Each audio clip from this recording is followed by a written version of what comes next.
Thank you so much, Michael.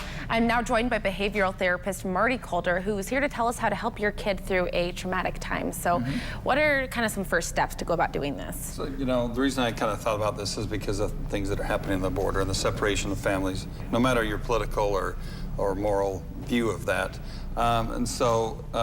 Kids, although resilient, are affected by things that happen, separations with divorce or for other issues, the kids at the border. It could be something else that's happened in the family where there causes a separation or a disruption in the kid's life. So one of the biggest things is to know that stability is so important.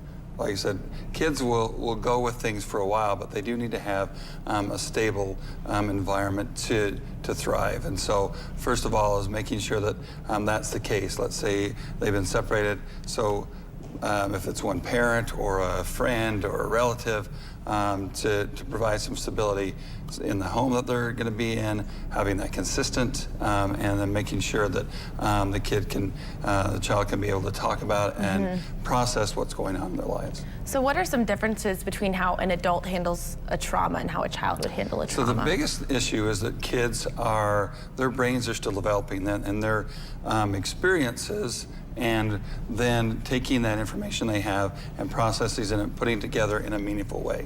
So what happens is they don't see long-term very well, right? You can say, oh, well, this has either happened to me before, or I can relate to other people's experience, and I'll be okay in this X amount of time. If I get to this place, then everything's gonna be okay. Where kids aren't gonna be able to see those long-term consequences or long-term positive things happening, and so they're traumatized even more because now they're unsure about what's going on. Right, and is there anything that you've seen parents do that is more counterproductive than anything?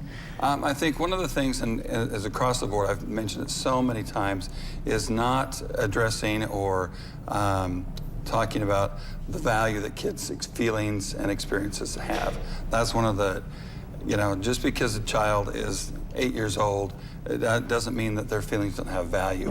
And so telling kids, oh, it'll be fine. I know this has happened, but everything's gonna be okay. Well, like I said, they don't see that. Some kids are able to be like, oh, okay, but really they're not feeling that way. And so that's one of the things, is to say, and that doesn't mean to be like, around them like eggshells. It just means that you validate what they're feeling and reassure them and say, and put things in place, behavioral things in place that say, you're gonna be safe, you're gonna be okay. All right, thank you so much for coming on, Marty.